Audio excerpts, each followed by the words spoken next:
대학교를 졸업하고 현재 자동차 회사에 취업했습니다. 당시 저는 아반떼, 소나타, 그랜저를 구분하지 못할 정도로 자동차에 전혀 관심이 없었고 자동차 소프트웨어에 대해서도 배경 지식이 정말 아무것도 없는 상태였습니다. 그러고 나서 회사에 들어와서 보니까 선배가 후배에게 알려주는 교육들이 좀 체계화된 것이 없었고 회사에서 제공하는 교육들도 실무랑은 좀 연관성이 떨어지는 것들이 많이 있었습니다.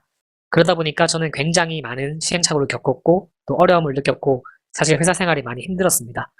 저는 제가 어려움을 겪었지만 제가 겪었던 어려움을 다른 사람이 또 겪는 것은 낭비라고 생각이 들었고 그래서 저는 회사에서 무언가 새로운 걸 배우면 그것을 항상 정리해둡니다.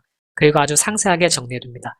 나중에 제가 다시 보기 위해서 그리고 후배들에게 알려주기 위해서 그래서 동영상 강의를 만들어서 신입사원들이 들어왔을 때 지금도 보라고 하고 있기도 하고 그리고 주변 동료들이 무언가 어려움을 겪을 때 제가 작성했던 매뉴얼을 공유하기도 합니다. 자동차 소프트웨어 개발 분야는 그렇게 대중적이지 않아서 제대로 된 교육이 보편화되어 있지 않습니다. 교육이 있다고 하더라도 비용이 굉장히 비쌉니다. 하루 이틀 정도 강의하는데 40만 원, 50만 원, 100만 원 정도 하기도 합니다. 저 역시 그런 교육을 받았지만은 제 강의가 그런 외부 강의보다 훨씬 더 낫다고 자부합니다. 네. 이 강의에서 다루는 내용은 일단은 취준생분들을 위해서 진단통신과 관련된 내용들이 채용 공고 속에서 실제로 어떻게 나오는지 한번 같이 살펴볼 겁니다.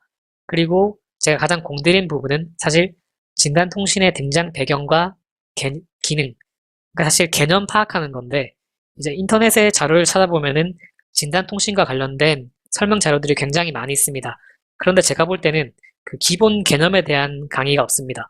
전부 너무 구체적인 내용만 담고 있기 때문에 배경 지식이 없는 상태에서는 그런 자료들을 아무리 봐도 전혀 이해할 수가 없게 됩니다. 사실은 그런 구체적인 내용보다 이 기본 개념 자체를 이해하고 나면은 그 뒤에 있는 상세한 내용을 봐도 이해가 되는데 상세한 내용을 먼저 보면은 도대체 무슨 말인지 이해를 전혀 할 수가 없습니다. 저도 신입사원 때 그랬고요.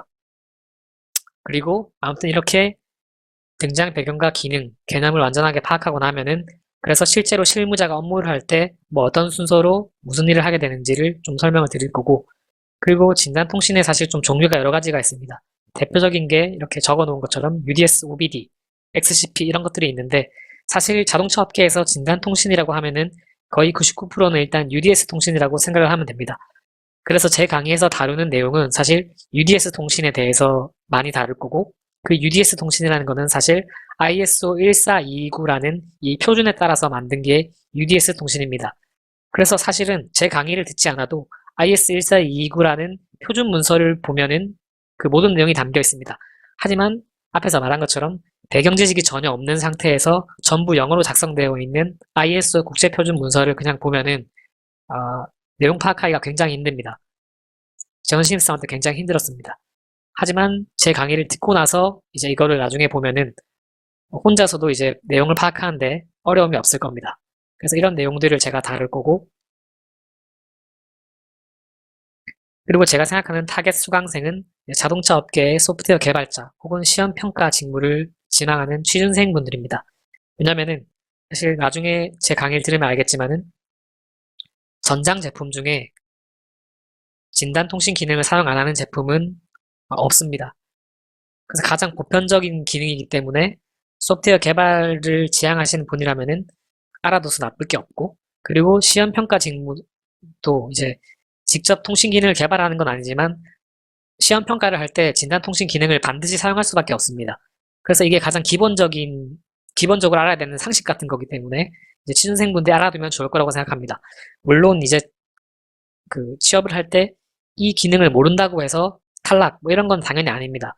왜냐면은 이 진단 통신이라는 건 사실 자동차 업계에서만 딱 사용되는 것이기 때문에 대학교에서 강의가 있는 것도 아니고 사실 신입사원 중에 이거에 대해서 알고 있는 사람이 아마 90%는 아마 모를 겁니다. 그렇기 때문에 신입사원이 이걸 모른다고 해서 탈락을 시키진 않겠지만 그 반대로 신입사원이 이거에 대해서 알고 있다면은 분명히 저는 메리트가 될 거라고 생각합니다.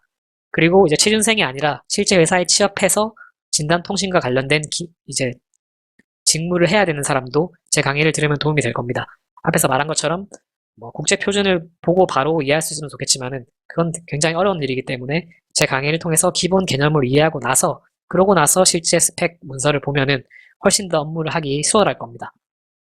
그래서 제 강의 목표는 제 강의를 듣고 나면은 진단통신이 무엇인지 완전히 100% 이해하는 게 제 목표고, 그리고 그냥 개념만 아는 게 아니라 몇 번째 바이트에 무슨 값이 들어가고 뭐 얼마 내에 응답을 해야 되고 이 정도로 아주 구체적으로 파악하게 하는 게 제 강의 목표입니다.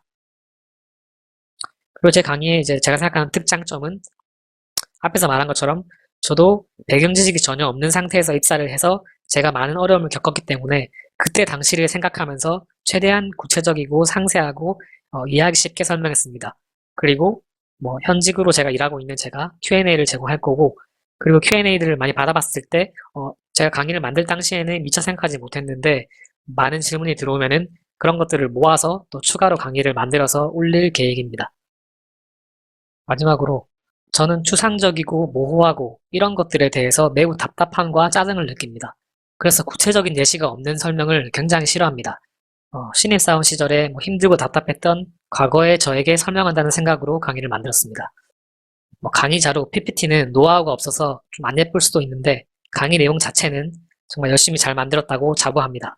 저는 이런 부분을 제 스스로 자부하고 있고 이번 강의를 듣는 여러분들도 비슷하게 만족하기를 기대합니다.